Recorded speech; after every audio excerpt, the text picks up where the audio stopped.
Have you ever felt like you're holding yourself back, even when you really want to connect with someone? Well, today, we're diving into a really powerful framework for how we experience our lives. It's all about this idea of living in abundance. Let's get into it. So, this is the big question we're going to unpack. And let me be clear, this has nothing to do with your bank account or the stuff you own.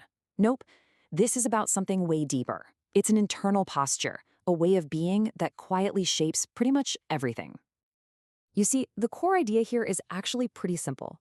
Our lives are basically defined by one of two paths. It's a choice we are constantly making, a lot of the time without even realizing it. And that choice determines the entire landscape of our emotional and spiritual lives. And right here is the key shift in how we think about abundance. It is not about what you can get or accumulate, it's about your capacity. You know, how much love, how much connection, how much joy are you willing to let flow through you, both in giving it out and in letting it in? Now, to really understand what abundance is, I think we first have to look at its total opposite. So let's start by exploring this first mindset, what it means to have a closed heart of scarcity. I just love the phrasing here, a subtle inward posture. This isn't some big, loud announcement we make to the world. No, it's this quiet, habitual tightening up inside of us. It's that little instinct to hold back, to be, just a little bit stingy with our affection, our praise, and our vulnerability. And this is exactly what that inner voice sounds like. It's the voice of fear, but it's really sneaky. It disguises itself as practical self-preservation. It whispers that love is this limited resource, so you'd better guard your little supply carefully. But all that guarding, it just keeps you locked up and isolated. So here's the thing. All of this self-protection, it doesn't actually make us safe. It just locks us inside with our own fear. I mean, when you read these consequences, you can just feel the weight of it. And that last one, an emotional drought. Wow, that's so powerful. It just paints this picture of a life that's barren, lacking the very thing we need to thrive, real connection. But thankfully, there is another way to live. So let's shift gears and look at the alternative and see how it builds a completely different reality. Let's talk about the open heart of abundance. This whole definition really hangs on one crucial word: willingness. Abundance isn't something that just magically happens to you if you get lucky. It's an active, conscious perspective.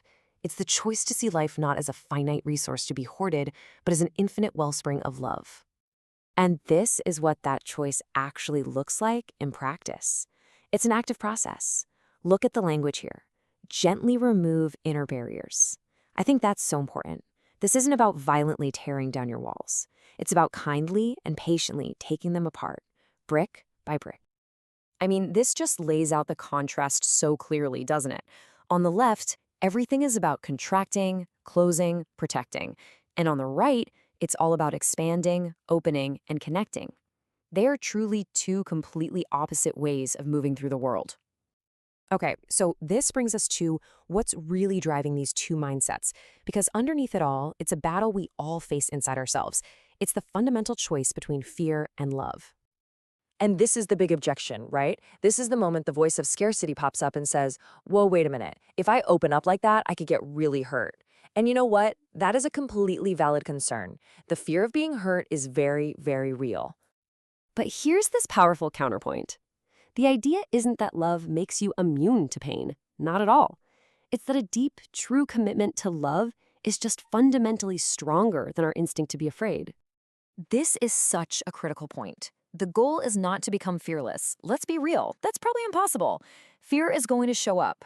The real practice of abundance is simply choosing again and again to let love, not fear, have the final word and guide your actions. And this just reinforces that idea perfectly. It reframes love. It's not some soft, passive emotion. It's an act of courage. Choosing to be open when you feel that fear rising up, that is the definition of courage.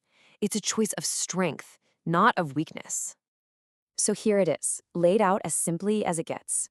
Fear makes our world smaller. It contracts the heart, and that path leads directly to scarcity.